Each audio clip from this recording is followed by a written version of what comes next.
धन्वंतरी शिक्षण व बौद्धिशीय संस्था सोलापूर व स्वरांजली न्यूज चॅनल आणि कल्पना महिला संस्थेमार्फत शनिवारी स्वरांजली स्टुडिओमध्ये सोलापूरच्या लॉंग टेनिसपटू संध्या राणी बंडगर यांचा सन्मान करण्यात आला।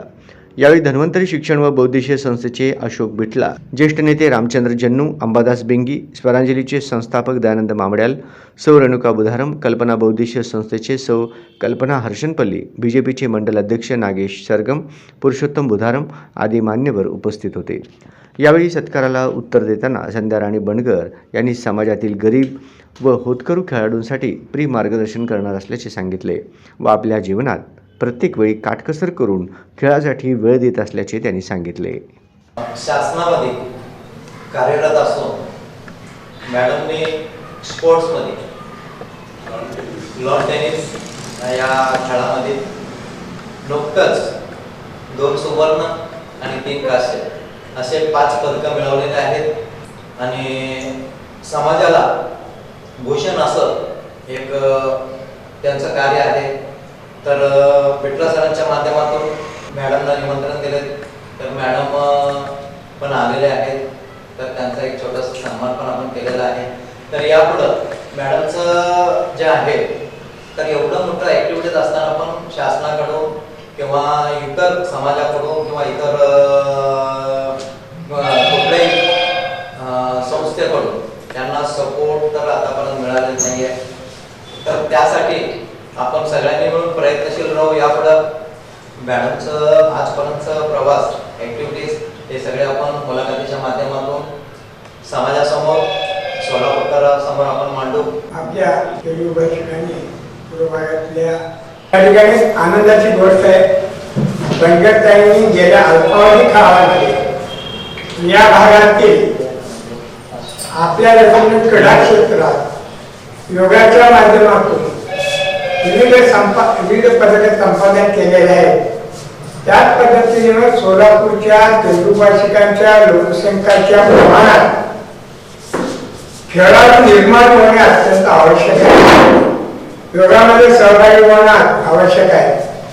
त्या ठिकाणी त्यांना चैतन्य निर्माण व्हायला पाहिजे।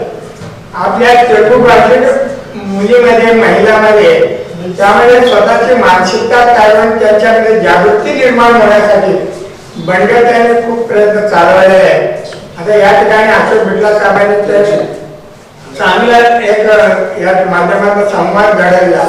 आपल्या भागातील वंचित असलेल्या क्रीडा क्षेत्रामधील आणि योगा क्षेत्रामधील मुलींना त्यांनी जागृती निर्माण करून त्यांना पूर्णपणे क्रीडावंचित केलं पाहिजे आणि त्या छोट्या छोट्या स्पर्धाच्या माध्यमातून नाही ते आंतरराष्ट्रीय स्पर्धा जिथं असतील त्या ऑलिम्पिक पर्यंत पोहोचण्यापर्यंत त्यांना सहकार्य करावं। मी समजते की एखादा यशस्वी शिखर गाठण्यासाठी त्या क्षेत्रामध्ये सातत्य, धैर्य आणि कॉन्फिडन्स हे असल्याशिवाय आपल्याला यश येत नाही।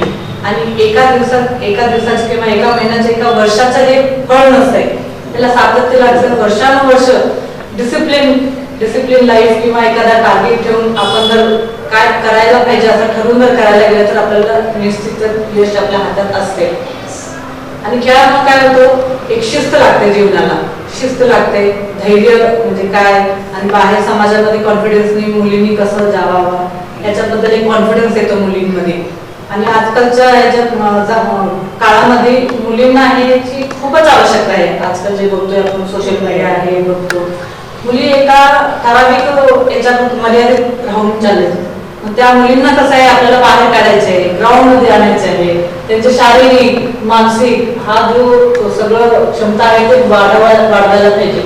आता तुमच्या ज्येष्ठांचं सगळ्यांचं जे तळमळ बघितले की बाबा मुलींना आपल्या समाजातील मुलींसाठी काहीतरी करायला पाहिजे असं जे तुमचे भावना मला खरंच म्हणजे प्रेरणादायी ठरले।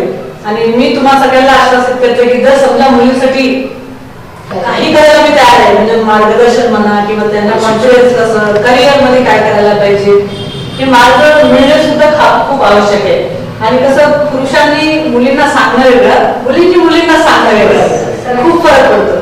पुरुषांनी सांगितलं म्हणजे पुरुष प्रधान समाज आहे असं म्हणजे काय असं वाईट वाटू नका तुम्ही, बरं म्हणजे मी सांगते मुलींना काय वाटतं की अरे ते ऑलरेडी ते ताकदवान आहेत, ते बोलतात त्याला काय। जेव्हा एक महिला सांगते तर त्यांना वाटतं अरे बापरे खरंच महिलांमध्ये एवढी ताकद आहे का, त्यांचे विचार करण्याची दृष्टी म्हणजे बदलतं मुलींमध्ये.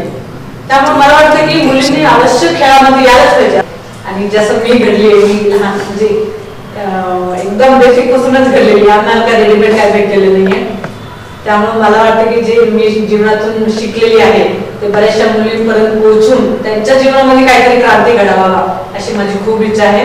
आणि मला इथं बोलून माझा सत्कार केल्याबद्दल सगळ्या मान्यवरांचे मी मनापासून आभार मानते. आणि पुढील अजून तुम्हाला मी आश्वासित करते याच्यापेक्षा जास्त चांगले मेडल्स घेऊन येईन मी. आपल्या देशासाठीच नाही, राष्ट्रासाठी नाही, तर आपल्या सोलापूरसाठी म्हणून एक चांगलं मला एक बळ मिळाले तुमच्या सगळ्यांच्या सत्कारानं.